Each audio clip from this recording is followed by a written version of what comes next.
지난 설교 때 두 개의 토픽으로 설교를 했습니다. 환영받는 복음, 거부당하는 복음.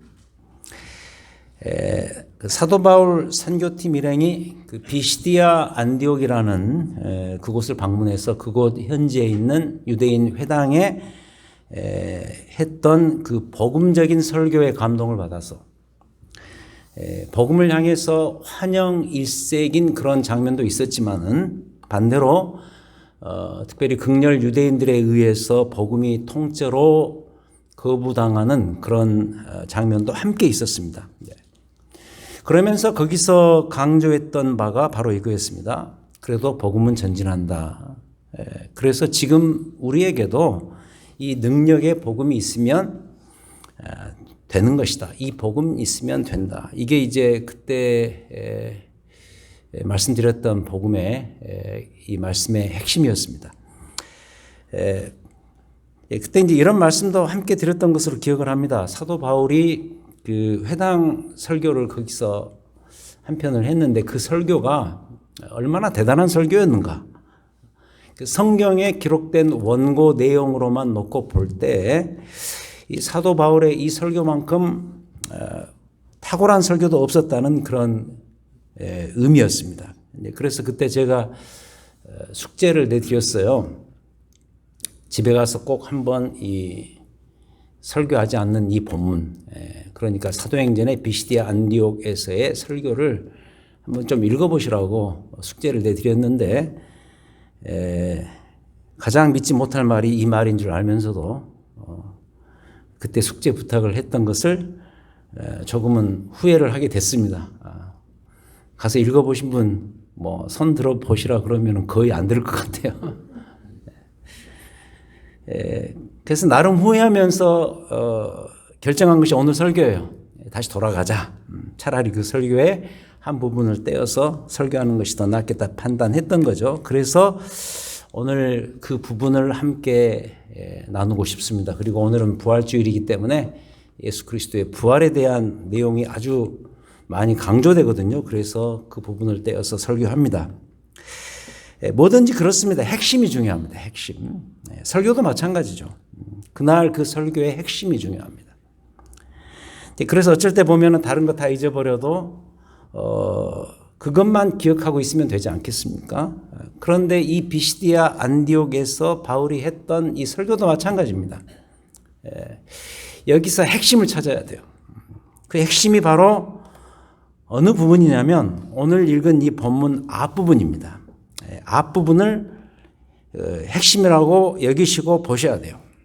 13장 26절. 핵심이니까 여러분 따라 보셔야 됩니다. 굉장히 중요한 부분입니다. 26절, 13장 26절. 형제들아, 아브라함의 후손과 너희 중 하나님을 경외하는 사람들아, 이 구원의 말씀을 우리에게 보내셨거늘. 자, 그 구원의 말씀이 뭔가를 보십시다. 27절. 예루살렘에 사는 자들과 그들 관리들이 예수와 및 안식일마다 외우는 바 선지자들의 말을 알지 못하므로 예수를 정죄하여 선지자들의 말을 응하게 하였도다. 그 선지자들의 말을 성취한 그 사건이 뭐냐면 28절. 죽일 죄를 하나도 찾지 못하였으나 빌라도에게 죽여달라 하였으니 29절. 성경에 그를 가리켜 기록한 말씀을 다 응하게 한 것이라. 후에 나무에서 내려다가 무덤에 두었으나. 그러니까 선지자들이 했던 이야기가 우리 생명의 삶 계속 보셨으면 어제 본문에 이사야 53장에 예수님 오시기 무려 700~800년 전인데 그때 이사야 선지자의 입을 통해서 고난받는 종에 대한 예언을 하시고 미래에 너희를 구원할 그 구원자가 이토록 고난받으면서 이 억울한 죽음을 당했지만 거기에 대해서 전혀 항소하지 않는, 말 한마디도 하지 않는 털 깎는 자 앞에서 잠잠한 어린 양처럼 그렇게 고난을 받으며 죽으실 것이다. 그 이야기를 하셨단 말이에요. 예를 들자면. 근데 그 선지자의 말씀을 응하도록 하기 위해서 결국 그리스도께서 핍박을 받아 이렇게 죽어서 무덤에 두었는데 30절. 하나님이 죽은 자 가운데서 그를 살리신지라. 이겁니다. 갈릴리로부터 예루살렘에 함께 올라간 사람들에게 여러 날 그 부활의 몸을 보이셨으니 그들이 이제 백성 앞에서 그의 증인이라. 이게 핵심이에요.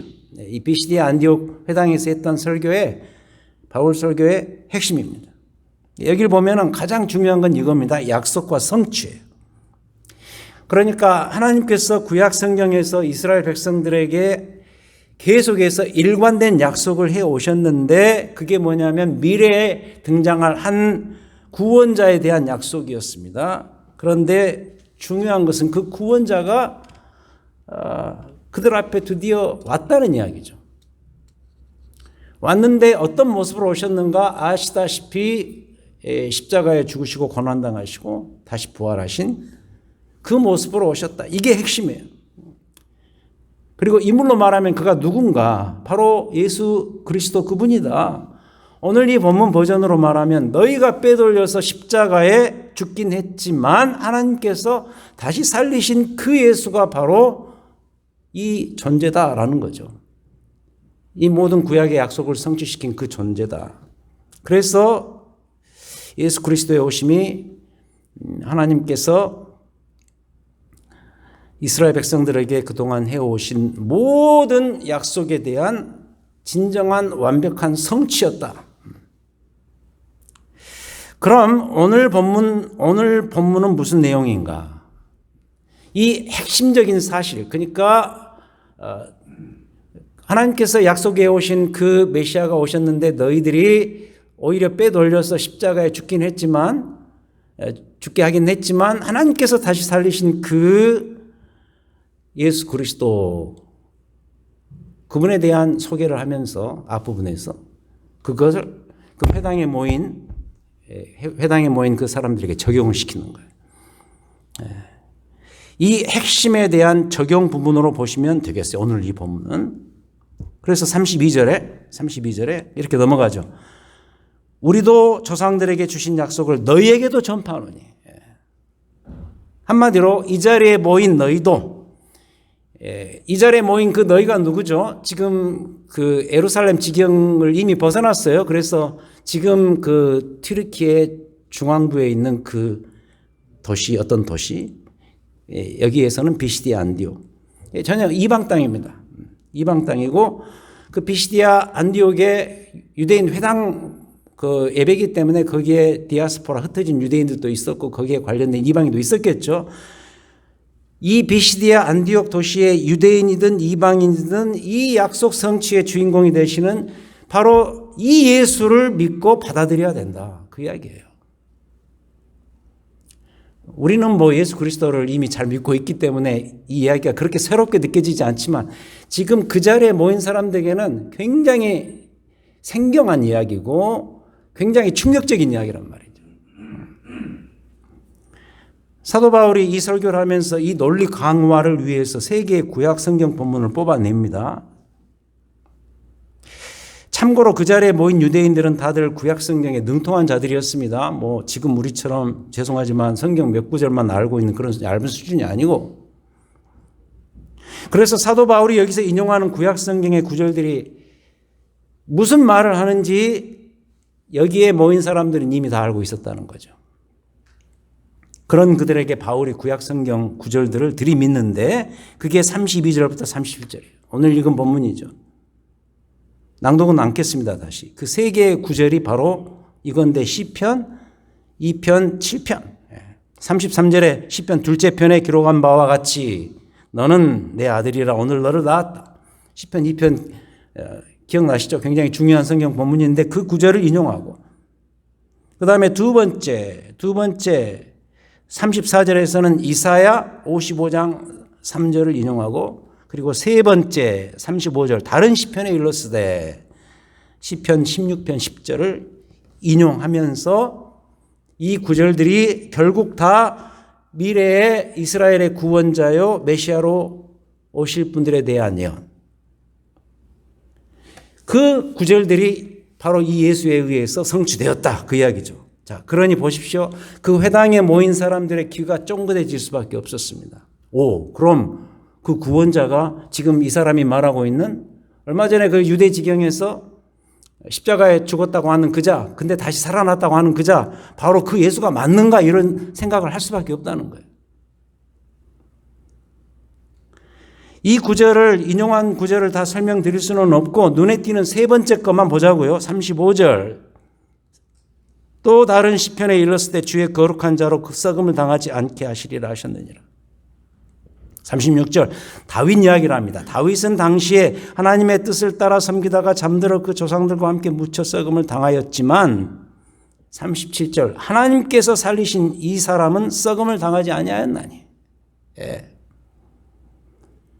여기에 이 이야기는 한마디로 이런 거예요. 우리 선조인 다윗 그러면 이스라엘 백성들은 유대인들은 껍벅 죽습니다. 근데 그 다윗은 이미 죽어서 땅에 묻혔다. 그런데 하나님께서 살리신 이인 이 그리스도는 썩음을 당하지 않고 부활하셨다. 즉 다윗의 후손으로 오신 이분 바로 이 메시아는 죽지 않고 다시 살아나셨다.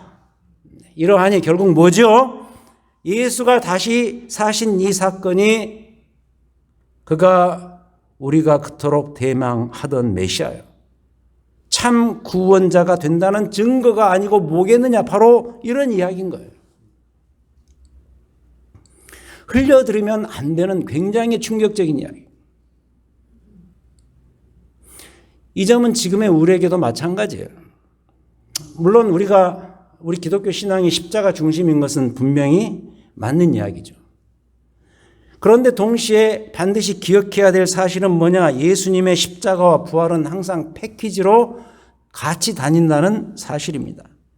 십자가와 부활은 그래서 항상 패키지입니다. 그분께서 십자가에서 죽으셨기 때문에 그 다음 부활 승리가 있는 거예요. 또 반대로 그분의 부활이 있다는 것은 그분이 십자가에서 죽으셨기 때문에 가능한 이야기입니다. 그래서 우리는 십자가 신앙과 함께 이 부활의 신앙을 동시에 갖고 있어야 된다. 그래서도 사도 바울도 이 회당 설교의 마지막 지점에 가서 이런 결론을 지으면서 거기 모인 자들에게 똑같은 적용을 시키고 있습니다. 38절. 또 모세의 율법으로 너희가 의롭다 하심을 얻지 못하던 모든 일에도 이 사람을 힘입어 믿는 자마다 의롭다 하심을 얻는 이것이라. 38절 그러므로 형제들아 너희가 알 것은 이 사람을 힘입어 죄사함을 너희에게 전하는 이것이며 38절에 이 사람을 힘입어. 오늘 설교 제목이죠. 이 사람을 힘입어. 이 사람이 누구죠? 예수 그리스도. 유대인 너희들이 죽이기로 결정해서 십자가에 내어주었지만 하나님께서 다시 살리신 이 부활의 그리스도가 바로 이 사람이에요. 이 사람을 힘입어. 그래서 그들만이 아니라 이 자리에 앉아있는 우리까지도 바로 이 사람에게 포커스를 맞춰야 돼요.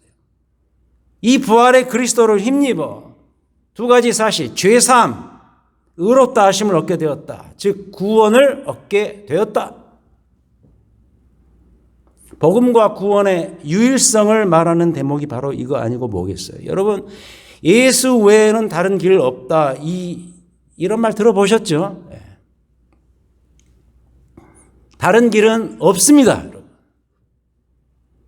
전혀 없습니다. 오직 예수만이 우리를 죄에서 구원하십니다. 오직 예수만이 우리를 죄와 사망에서 건져내어서 부활의 영생으로 오게 하실 수 있는 유일한 분이십니다.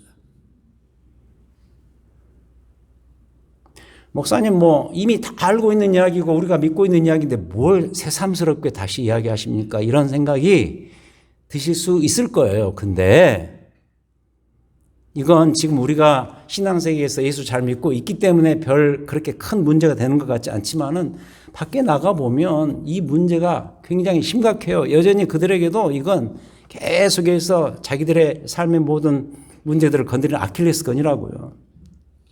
요새 넷플릭스에 쓰는 그 한국형 2단 다큐멘터리를 보셨는지 모르겠어요. 보실 필요는 없어요. 혹시 보셨는지 모르겠습니다. 정명석, 오대양 사건, 그 다음 이재롱, 아가동산이라는 것도 있더라고요. 전 몰랐는데요. 미국 온 다음에 있었더라고요. 이런 자들에 대한 실화 내용들. 이 자들이 하나같이 누군가 오직 예수에다가 자기 자신을 다 추가시킨 자들이에요. 한마디로 예수파리해서 자기가 예수 위에 올라가려고 했고, 더 나쁜 것은 자기가 예수 행세까지 하면서 돈과 섹스로 영혼 파리를 했던 자들이다. 근데 더 기가 막힐 일은 뭐냐면 거기에 수많은 사람들이 따라간다는 사실이에요. 재산 전체를 갖다 바치면서 더 황당한 일은 거기에 사회 지도층 인사들이 꽤 많아요. 검찰청에 있는 사람도 있고 뭐 PD도 있고 그런다며요. 그 똑똑한 사람들이. 여러분, 그래서도 이단과 거짓 선생 판별은 너무너무 간단한 문제입니다. 제 아무리 거기다가 고상한 논리를 갖다 붙인다 하더라도 오직 예수 아니면 다 이단이에요. 다 거짓 선생들이에요.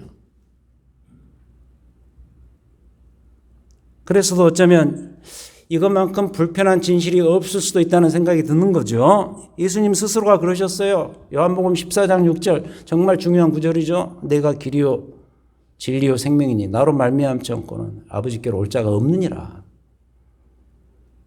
유일성이에요. 구원의 중보의 유일성이에요. 마리아도 아니에요, 여러분. 이단들이 말하는 자칭 예수 더더욱 아니에요. 오직 예수예요. 오직 예수 아니면 다 이단이에요. 예수님 스스로 하신 이야기예요. 내가 바로 그 길이고 그 진리고 그 생명이다. 나로 말미암지 않고는 하나님께로 갈 자가 없다라고 했을 때 여러분 불편한 이야기 아니에요? 자기가 뭐라고 함부로 구원자라고 선포를 해버립니까? 근데 보세요. 이 말 한마디에 지금 무려 2000년 동안에 온 세상이 둘로 나뉘는 거예요. 예수 그리스도를 진짜로 이 말씀처럼 그대로 믿고 따르는 그리스도인이든지 아니면 그 반대든지 둘 중에 하나예요. 그만큼 샤킹한 이야기가 바로 이 이야기예요. 오직 예수예요. 근데 사도 바울이 비시디아 안디옥에서 이 소식을 전혀 들어보지 못했던 그 이방 지역에서 이 말을 똑같이 지금 전파하고 있는 거예요. 오직 예수, 오직 예수 이렇게 전파하고 있는 거예요. 그게 38절, 39절이에요. 그러므로 형제들아 너희가 할 것은 이 사람을 힘입어 죄사함을 너희에게 전하는 것이다. 이 사람을 힘입을 때만이 너희에게 죄사함이 생기는 것이다. 이 사람을 힘입어 너희 모두도 너희 각자도 죄사함과 의롭다함을 동시에 얻을 수 있다. 이렇게 말하고 있습니다. 선포하고 있습니다. 그런 점에서 이 죄사함, 의롭다 하심은 기독교 복음의 핵심이죠. 이 사람을 힘입어서 우리에게 얻어지는 결과가 이 두 가지죠. 죄사함과 의롭다 하심이죠. 이 둘 역시도 십자가와 부활이 패키지로 다니는 것처럼 이 죄사함과 의롭다 하심도 항상 패키지로 다니는 거예요. 죄사함을 받아야만 의롭게 되는 거죠. 의롭게 되려면 반드시 그 전에 이미 죄사함을 받고 경험해야 되죠. 근데 잘 보세요. 이 두 가지가 내 스스로 할 수 없는 것들이에요. 여러분 스스로가 나의 죄를 용서해 줄 수 있어요? 열심히 노력도 하죠. 상담도 받아보면, 내 자신을 긍정적으로 보아라. 죄도 사해 줘라. 다 용서해라. 너를 용서해라. 하지만 용서가 됩니까? 그게? 내 스스로 죄를 없이 할 수 없어요. 절대로 이건 불가능한 일이에요. 반대로 내 스스로 의로워질 수가 있습니까? 그런 사람들이 가끔 있다고는 합니다만은 옆에서 지켜보면 결코 그 스스로가 의로워질 수 없습니다. 이것도 역시 제대로 불가능한 일입니다. 내 죄를 스스로 못 없애는데 내가 어떻게 스스로 의롭게 될 수가 있겠어요? 근데 세상은 놀랍게도 이게 가능하다고 열심히 이야기합니다. 이게 문제입니다. 죄가 엄연히 존재하는데 그들은 죄가 없다고 말합니다. 그 대표적 현상이 죄를 죄라고 정직히 말하지 않으면서 그냥 슬쩍 넘어가 버리는 그런 현상이죠. 그래서 그들은 죄를 죄라고 말하지 않습니다. 대신에 가벼운 영어들로 죄를 대체시킵니다. 제일 많이 쓰는 말이 요새 그거죠. 연약합니다. 무능이다. 그리고 한계. 이런 단어로 죄를 둔갑시키죠. 그리고 가장 즐겨 쓰는 말로 상처죠. 자기는 빠져나가는 거죠. 다 외부의 어떤 이유 때문에 그런 문제들이 생긴다고 이야기하는 거죠. 하나같이 그래서 그들은 남을 잘 지져가죠. 글자 그대로 내로남불이죠. 내가 하면 로맨스고 남이 하면 불륜이죠. 난 문제가 없는데 남이 문제가 된다고 말하죠. 뭐죠? 자신에 대해서만큼은 항상 관용적인 존재가 바로 우리 자신들인 거죠. 이게 역으로 우리가 죄가 있다는 것의 증거예요. 우리가 살고 있는 이 포스트 모던 시대는 특별히 더 그래요. 이 사회는 이런 사고를 이제 아예 부추깁니다. 문화적으로 막 부추기기 시작합니다. 심지어 법망까지 뚫고 들어가서 수십 명을 죽였는데 그 사람이 그 당시 심리적으로 연약해져서 자기도 모르게 그 일을 범했다고 그러면서 법이 오히려 도와주고 있죠. 무슨 악한 생각을 품고 살든 간에 그는 늘 안전해야만 돼요.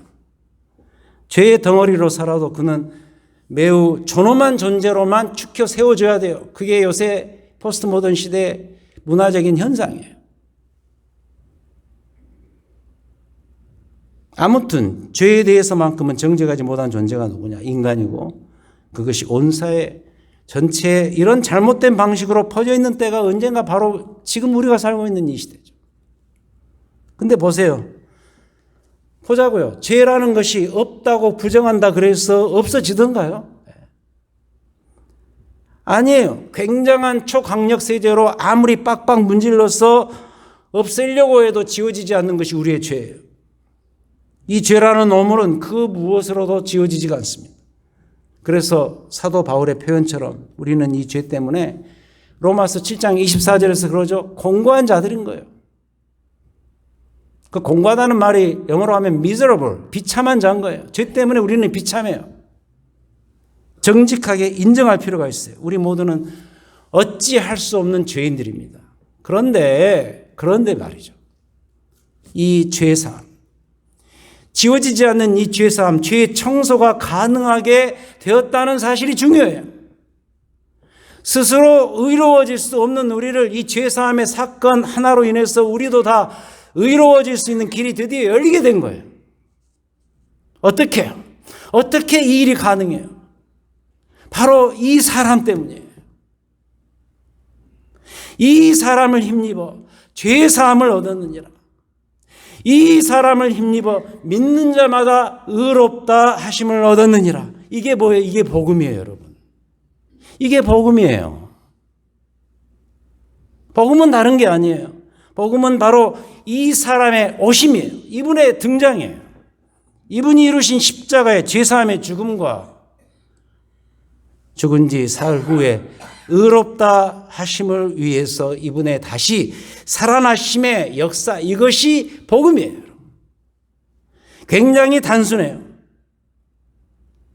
근데 이게 온 세상을 뒤흔든 지축이 되었어요.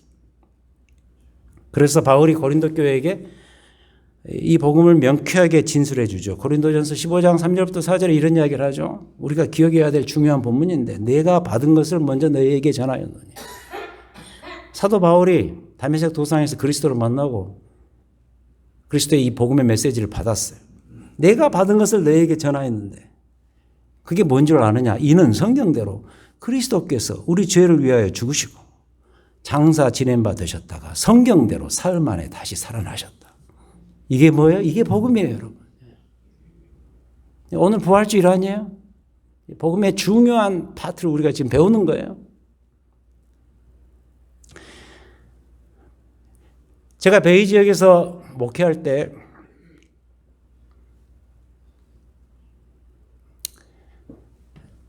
이런 선교단체와 개인적으로 연루되었던 적이 있습니다. 그 영어 그 타이틀이 뭐냐면 Jewish for Christ라는 그런 단체였습니다. Jewish for Christ. 무슨 말인지 아시겠죠? 유대인들인데 베이 지역에 모여 사는 그 유대인들인데 자기들은 그리스도를 자기들의 구세주로 메시아로 믿고서 받아들이고 전하겠다는 거예요. 2000년이 지났는데 아직도 그들은 그리스도를 메시아로 인정하지 않죠. 대부분. 근데 그 주이시들이 알았다는 거예요. 바로 그 그리스도가 나의 구세주인 것을 알았다는 거예요. 이걸 전하겠다는 거예요. 참 귀한 단체라는 생각이 들었어요. 제가 그때 이렇게 전화로만 연락하면서 조금 이렇게 섬겼던 그런 기억이 있습니다. 여러분, 이 사도행전 13장의 그 현장인 이 비시디아 안디옥 회당 장면도 굉장히 비슷해요. 그 안에 지금 여기가 그 비시디아 안디옥 회당이라고 생각을 합시다. 그 예배 장면이라고 생각을 하시는데 지금 여기 모인 여러분들, 이 구성원들이 어떻게 되냐면 이 안에 골수 유대인들이 있습니다. 골수 유대인들. 비록 흩어져 살았지만 골수 유대인들. 지금도 뉴욕 그런 데 가면 이렇게 모자 쓰고 다니는 그런 사람들처럼. 그리고 아마 유대인과 이방인의 한 중간쯤에 위치한 그런 사람도 있었을 거예요. 그리고 그날 그냥 회당 예배 한번 따라 나왔던, 그냥 그 자리에 채워주었던 구경하러 온 이방인도 있었을 거예요. 그러나 사도 바울이 그 자리에서 설교를 하면서 그런 청중들의 상황과 아무 상관이 없이 이 사실을 전하는 거예요. 이 사람을 힘입어. 이 사람을 힘입어. 바로 이 사람이 너희들의 신분과 종족을 아무 상관하지 않고 너희 개인의 죄사함과 의롭다 하심을 가져다 줄 수 있는 유일한 구원자시다. 이걸 믿으라는 이야기예요. 이걸 믿어야 너희가 산다. 너희들의 배경, 너희들의 상황 아무 상관없다. 누구든지 이 사실을 믿는 자는 구원을 얻는다. 그게요, 사도행전 13장에 나오는 비시디아 안디옥 사도 바울의 그 명설교의 핵심이에요, 핵심.